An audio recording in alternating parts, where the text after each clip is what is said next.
interview questions. Okay. So, what is one of the main factors that causes childhood obesity? Causes? Well, there's a lot of biological factors, but I think parents are a huge reason that children are obese. How could it be prevented? I think you have to teach kids from a very young age on what healthy diet and physical activity is, and eat quote unquote junk food in moderation. That's one of the ways, but there's several different factors. How do you think too much television causes children to have less physical activity? Well, I think that when you're sitting down watching TV, you're not being active. And if you don't have TV as an option, your other option to play and entertain yourself is to be outside or even to be inside and active. You don't have to be outside to be physically active. Do you think it's the parents' fault for not maintaining their child's diet? I think that that's the biggest root of the problem is the parents or the caregivers if they're not living with parents. What age would be appropriate to start talking to children about their weight? Well, I think you can talk to them about weight at any age as long as you put it in a positive light, not in a negative. You have to maintain a certain weight. You have to control your weight. You have to be skinny and thin. It's more about being healthy. It's not about the physical numbers of the weight. Oh. Should parents start teaching their child healthy food habits at a young age? Yes. I think they should start teaching them as babies, teaching them healthy foods. At what age should young children be allowed to diet? I don't think children should be allowed to diet at all. I think once you're an adult and you can make that decision for yourself, you can if you want to. How many times a week should busy families have a sit-down meal? As often as physically possible. And if it's not dinner, you can do lunch or breakfast. Should fast food restaurants be allowed to serve children unhealthy food? I don't think it's up to the fast food restaurants to determine whether or not they should serve them. I think it's the people that are bringing the children there to determine that. So it's kind of a difficult question to answer. Are friends a major influence on unhealthy eating habits? It can be, yeah. Because when your friends eat junk food, or when your kids at school, their friends all have the fun snacks and the quote unquote junk food in their lunches, it makes it harder for the kid that has all the healthy stuff. Okay. Can talking to a child about their weight at a young age have an effect on their mental health? It can. Well, it can and it can't, depending on how you're talking to them about it. If you're talking about wanting to maintain your body in a healthy state by eating healthy and not eating junk food, and there's a difference between being obese and just being a little overweight due to either diet or physical inactivity. So I think that if you talk to them about their weight in a healthy light, then there's nothing wrong with that. When is a child considered obese? I don't know. It might be a BMI of over 20. An adult is obese with a BMI of over 40. I don't know the exact number for a child. It depends on their height and their age and their weight. So each child is different. Why do people say obesity is genetic?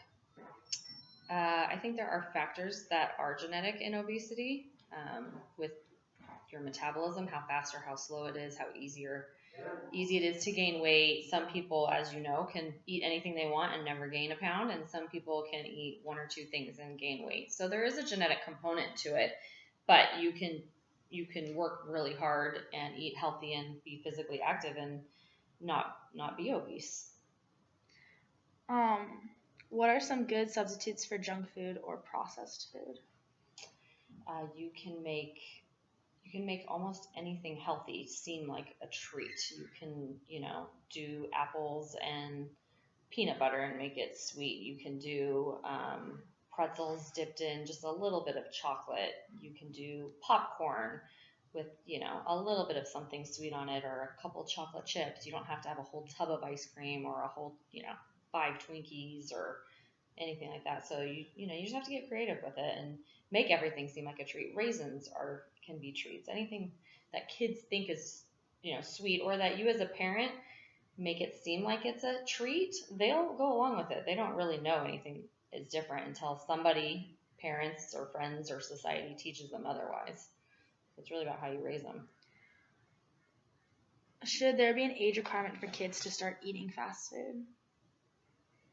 No, I don't think so. Again, I think that has to do with the Parenting. caregiver and the parenting. And, if you want to give your child, junk food every once in a while as for whatever reason, a special treat, a special outing, however you deem it, then there's nothing wrong with that. It's all in moderation. So I don't think there needs to be an age limit on it. What can obesity do to a child's mental health? Well, I think as you know, growing up as a child, that it's hard to be a kid no matter what at any age. There's a lot of, peer pressure when it comes to things. Kids don't always think before they say things. And so, kids get put in these pressurable social situations. They can get made fun of. They can get left out in sporting events or PE activities.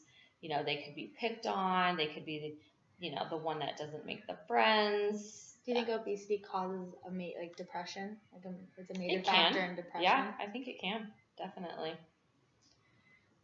How can parents be a good example to their children?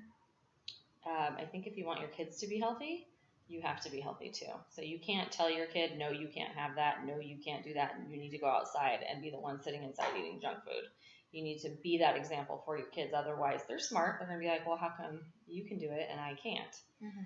So you need to set that example with your child. Be physical, take them out. You need to be physical with them. Go outside and play with them. Show them by example how you're eating healthy, and that if you're eating a dessert or a treat, it's because you worked hard at it and you don't do it all the time. And, every parenting style is a little bit different. So you kind of have to approach it in how you think is accurate. How can we suggest healthier foods to local restaurants and dining places? Well, you can suggest it in writing or make it part of a school project where you go in as a school project and you see if they're willing to participate and use fresher ingredients and, minimize the saturated fats and the cheeses and the oils and things like that, and go for more healthy, fresher items. I don't know that they necessarily do that, but you can try. I know there's a huge campaign. Michelle Obama is doing a huge campaign. She has been for years of childhood obesity and being active and getting healthier cafeteria menus across the United States. So you can start at the small places. How can a community help bring more healthy foods into local stores? Well, if you think of Tustin as a community, I think, you can request it. If you as one person request it and nobody else does, it's not going to make a change. But if a bunch of people in a neighborhood or a community or in a school go in and they all request healthier options or fresher ingredients and things like that, then your voice might be heard, and they might, at least if not change everything, change one or two things, and it can help. Why does it cost more to eat healthy? Because fresh ingredients at the grocery store cost a lot more than processed, mass-produced ingredients. So the produce section, those have a high turnover rate because they go bad. So they have to sell them when they're fresh, and they're only fresh for a certain amount of time. Therefore, they have to charge more for them. And it's also more difficult to cook healthy because you have to go home and buy all those ingredients, put them together in a recipe, prepare them, chop them, bake them. You can't just go buy a frozen meal and pop it in the microwave. So it takes more time and money to do it. But it's also an opportunity to bring your family together to teach them how to cook and to have fun with it. So stores purposely raise the prices?